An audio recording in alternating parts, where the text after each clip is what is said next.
Are you ready to elevate your beveling and get that crisp, professional look that you're after? In this video, I want to show you 3 places that can really improve your beveling.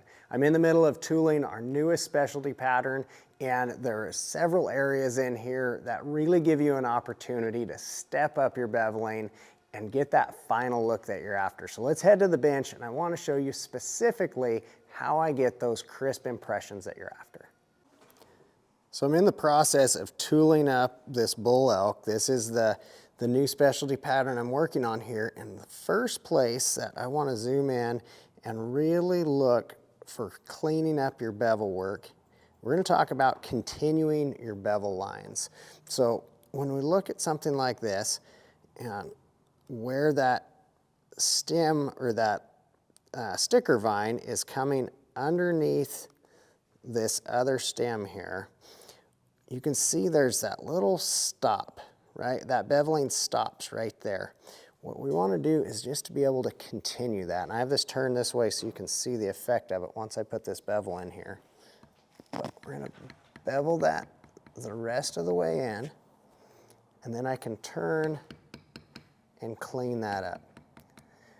Again, making sure those bevels go all the way to where they look like that connects underneath. Now, it seems like such a small thing, but throughout an entire pattern, by getting those cleaned up is really going to help make those bevel lines pop. I was looking earlier, I thought I had another one that I didn't quite finish up, and here's one right here. So as this comes underneath here, you can see that bevel line is stopped right there. So what we're going to do is we're going to get this bevel in here. Make sure that continues all the way.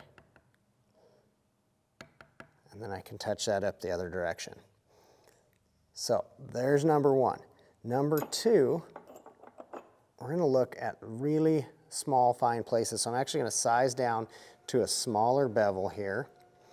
And down here on the bottom, I'm going to turn this pattern around. And we can see on the bottom of these feet, these are really small areas that kind of shoot off of that sticker vine. These are almost little stumps down here that create the legs of this pattern. But by beveling with a smaller bevel here, I'm able to make sure I walk right around here and clean that up. That's going to be an area that will really help, because a lot of times, if you're like me, you don't like switching tools, or maybe you don't even have a small tool, so you have to use a bigger, wider bevel, and it's doable. We can get around here, but to do that, we have to really tip that bevel a little bit, and that's what creates that being a smaller surface area to bevel. So even right here, I'm going to start by tipping that just to show you the difference. If I tip this one around here, we can make it work, okay?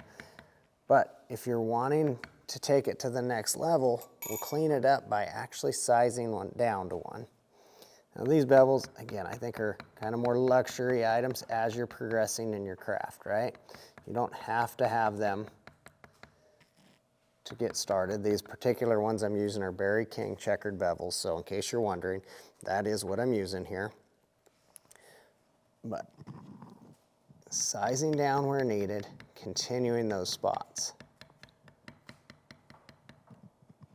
You can see how just choosing that smaller bevel, I'm not having to tip it, and I'm getting an even more clean finish to that than when I just tipped the larger bevel to fit in there. So again, this is just those little things that can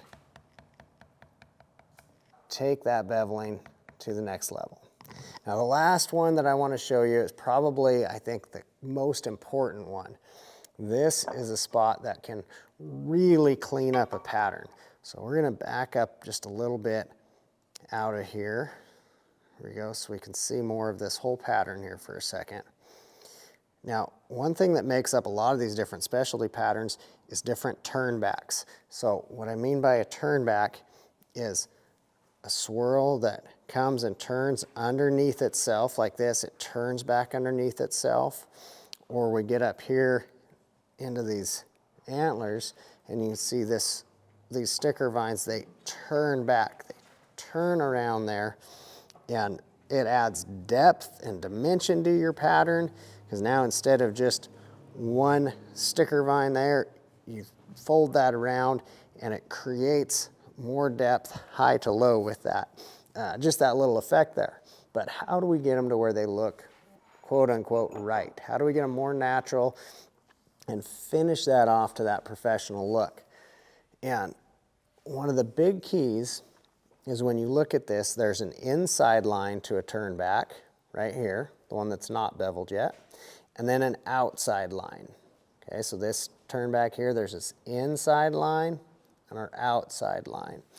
Same thing in these swirls. I would look at this being my inside line, and this is the outside line. This guy here, inside line, outside line. Down here we have them too. Inside line here and an outside line. Now, why is that so important when I talk about the two different lines? Those lines working together is what creates that turn back effect that we're wanting. If an inside line doesn't pull towards that outside line and finish that curve and come around, then we lose the effect of it. You know, like, and it turns into just something branching off like this here. This comes and just stops. We're gonna come in there with a little mule's foot, make it look really cool, but it's not a turn back. So this one here, by bringing this line in close to that outside line and not just coming straight towards it to where it tees off of there, but letting it follow around that curve and end almost parallel to that outside line. Now you think, hey, that's in the pattern, that's in the cuts, why are you bringing it up beveling? Because it's your job when you're beveling to make sure and continue that line as needed. Now, one of the bevels I love using for this is going to be this round checkered bevel. We're going to switch our focus on this here, make sure we can get that focused in. Oops, I'm running the wrong thing here. There we go. Now we're focusing in on that tool. So I want to show you the difference in these tools. So this is a round checkered bevel. Still the checkering here, still have that angle, but this part here is rounded as opposed to being straight across there like our normal bevel. So that rounded one, again, luxury tool, because we could also use just the small bevel, which is the same as our regular straight bevel. It's just a narrower width, okay?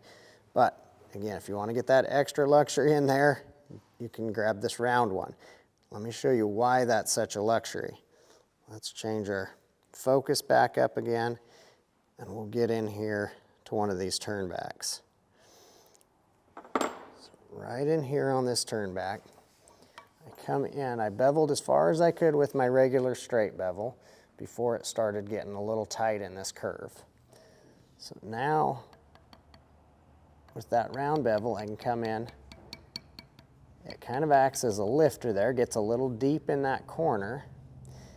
Then I can just lightly fade this out as we finish that off. Helps give you that extra depth. I'm not having to tip that bevel in the corner or fight it being a round corner and a square tool. So that's gonna help a lot. Now, in the inside curves here, in these swirls, watch this. Watch how this bevel rolls right around here. Again, not having to fight the squareness of a bevel, that flat face in a round curve. Goes back to that little preschool game, right? The different shapes and the different slots you gotta fit things into. Well, Sometimes in tooling, we forget that and we try to bring a square tool, put it in a round line, and it makes it hard to do. Well, it's because it doesn't fit as well. So getting this tool, and I can continue that around. Again, it's why we talked about that inside line versus outside line so much to get started with there, because as you're beveling, even if you didn't cut that line all the way, you can finish it around with your bevel. So look down in here. This is a great example of a line that I didn't finish my cut around. So this inside line here comes and stops almost perpendicular, so it kind of tees off into this outside line. I need that to get it to look right. I need it to finish around the corner, almost parallel there. So what I'm going to do is with this round bevel, I'm going to come catch the inside line on this side, but then as I come around here with it, I'm going to turn that bevel. Now I can just continue this round bevel, lightly fade that around. Now that gets that realistic look of that rolling over there. So those 3 tips are going to really help sharpen up your beveling. Again, continuing those lines, finishing those off in all the small areas, making sure even if you have to turn that bevel a couple times, that we come back and finish those lines all the way. Sizing down your bevel as needed. In these little tight lines, sizing down, getting around that, getting a nice crisp corner even in the smaller areas. And then lastly, that round bevel, getting in, sharpening up those inside curves, and bringing your turnbacks to where that inside line comes parallel and fades off with your outside line. Thank you for allowing me to be a part of your Leathercraft journey. I look forward to seeing you on the next video.